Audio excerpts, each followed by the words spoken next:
Hello, Cancer. Welcome po sa inyong reading. So, this is for Cancer, July the 4th to July the 7th reading, no?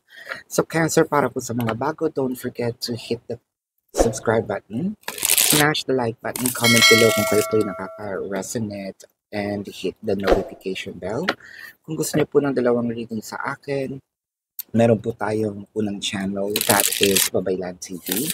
Yan po ang ating unang channel catered for our international audience, no? So, magpo-post na rin po tayo ng regular reading doon po sa Babaylan TV. Might as well subscribe to the channel as well. And also, no, nagla-live din po tayo doon, so pwede kayong sumali. Kung hindi nyo po maabutan, pwede naman po kayo magtanong dito sa comment section as long as the question is answerable by yes or no. No?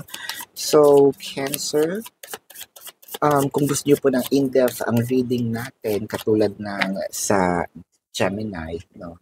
Two times or three times, no? Yung lens. Kasi in-depth na. 200 likes po. Kasi sila nakaabot po dun sa quota. So, ngayon po, might as well click the like button right away, no? Para sa susunod na reading in-depth po. Ayan. So, I want you to know, Cancer, that this is a general reading. You may resonate with the entire reading or you may resonate with some bits and pieces of the reading. Take what's only yours, no? So, Cancer, simulan na natin. Uy, bakit parang hindi na maganda ang timpla, no, nitong relationship na ito? Hindi na ganon ka seryoso or feeling mo mas lumalala ang pag-aaway, no? Mas nagiging cold kayo sa isa't isa. I feel like meron dito, either you or your person, na parang nasabi nila na parang ang toxic na, no? Hindi na healthy kasi naapektuhan na ako in a negative way, no? Parang kung ako nakakatulong sa person, instead na nakakatulong din siya at nakaka-inspire sa akin, bakit parang stress ang inaabot, no? Hindi ako nagiging productive simula nung pumasok ako sa relationship na ito, no? Probably sinasabi mo sa sarili mo, am I better off alone, no? Mas okay ba akong mag-isa? With the Seven of Swords and the Queen of Pentacles, siguro meron tayong mga sinasabi din sa sarili, sa bait kong to, sa generous kong ito, ako pa talaga yung lolokohin, ako pa talaga yung gagawa ng masama, no? Ako pa talaga itong sabihin natin ilalagay, no, sa third party situation, with the Empress and the Seven of Wands. Hindi ko lubos akalain dahil hindi naman masama ang aking itsura, no?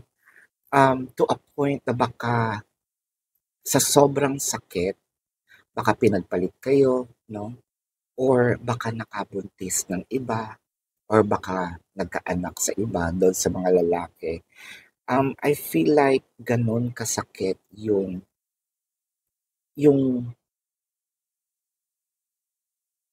pain, yung betrayal of trust, no? Ace of Pentacles and the Star. So parang sa'yo, ang sinasabi mo, naibigay ko lahat, umikot ang mundo ko sa'yo, no? Buong puso ko, pati kaluluwa na ibigay ko na, no? Ako pa yung sasaktan mo. Siguro minsan na itatanong din natin sa sarili natin, bakit ganon? Kung sino pa yung nagmamahal, siya pa yung nasasaktan ng ganito. Kung sino pa yung seryoso, no? Siya pa yung naaabuso, no? Cancer. I think na because of what happened, no, parang bumaba ang iyong self-esteem. So parang nagiging insecure tayo, parang hindi dahil insecure tayo in nature, no? Kasi parang ito yung epekto nung betrayal na ginawa ni person. Siyempre iisipin mo, anong mali sa akin? Haharap ka sa salamin, okay naman ako. Anong anong problema? Bakit bakit bakit ako na ganito, no? I feel like siguro ngayon tulog kayo ng tulog, masama ang loob niyo, yung iba umiiyak, no? I feel like your mental health is also affected because of what happened with the Queen of Cups and the Sun. So I feel like hinahanap mo dito yung pagmamahal na ibigay mo. Up until recently, bigla mong nakita, wala na rin palang natitira sa akin. No? Um, Hindi ko nakilala ang sarili ko. Hindi naman ako ganito dati eh. No? Yun yung mga sentimiento mo. No? With the Devil card and the Ace of Swords, sabihin na natin may konting hinanakit to a point of galit. No? Huwag naman sana dumating doon sa part na kailangan gumante. Pero nakakakita ko dito na somewhat, sa sobrang heightened ng energy, parang somewhat parang, kasi yung galit dito, if we need to deep dive, meron din tayong galit sa sarili natin. Bakit natin kasi hinayaan na iparamdam niya sa atin or tratuhin tayo the way that our person treated us. Um, yung iba lang ha, parang meron ditong dadating din yung araw, marirealize mo. Siguro yung wishes dito na yung paggante, hinayaan na lang nila, sinabi nila na karma na bahala sa'yo. No? With the Six of Pentacles and the Six of Wands. So I feel like meron ditong magandang balita para sa'yo. No? What I am seeing in here, baka kasi lumapit ito sa iyo at magmakaawa dahil hihingi siya ng another chance. Um, Chances are, sa sobrang lakas ng energy, usually the Six of Pentacles, um, it's either a give and take or you were breadcrumbs, no? Pero ang nakikita ko dito with the justice on, at the back, no? Parang hindi. Um, I will be I'll be giving you a taste of your own medicine, no? Now this time ako ang magre-reject sa'yo, no?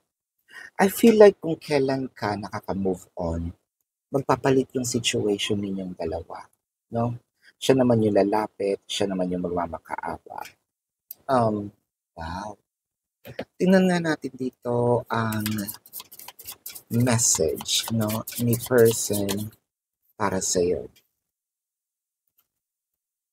I'm tired of running. Siguro nandito na rin siya sa part na sobrang hinahabol ka na niya. Nandito na rin yung iba, no, na cancer na hindi na talaga kita tatanggapin. Nagpupumilit siya pero ikaw hindi na talaga. So hindi sa nagpapahabol tayo. Anong gagawin natin kung pinipilit tayo ayaw naman natin. Ano? So I feel like you've learned your lesson well. I feel like you also made a promise to yourself na enough is enough, no? Uh, when a door doesn't open, don't waste your energy trying to make it open. It is closed for a reason. You are being redirected to something far bigger and better. Endings are part of the cycle of life. They make a way for wonderful new beginnings and opportunities. I feel like the universe is also telling you you made the right decision, telling you to push for it. Um, you already made your mind. You are on the right path, no? I think that there is also a promise, of the universe telling you that this is not the end of the happiness. In fact, there's something more in store for you, no? So, tingnan natin dito ang zodiac sign ng taong naghahabol sa'yo, no? Or maghahabol sa'yo. Uh, I'm seeing Capricorn, I'm seeing Leo, I'm seeing Taurus, Pisces, Sagittarius, Virgo, and Aquarius, no? So this is your reading, Cancer. Again, para po sa mga bago, don't forget to click the subscribe button, smash the like button, comment below kung kayo po ay nakaka-resonate, or hit a zing notification bell. Kung gusto niyo pong sumali sa ating live sessions, dun po yan sa kabilang channel. At huwag niyo pong kalimutan, no, ito pong meron reading din po tayo doon sa Babaylan TV, no? Might as well subscribe na rin po, no, sa Babaylan TV. Ah, kung hindi niyo po maabutan itong live sessions, sa comment section po pwede naman kayo magtanong, no? As long as the question is answerable by yes or no, and kung feeling niyo hindi naman kayo masasatisfy sa yes or no na sagot, sa description box po ng video na ito, meron po dong link. All you have to do is to either copy the link or click the link. You will be routed to my website.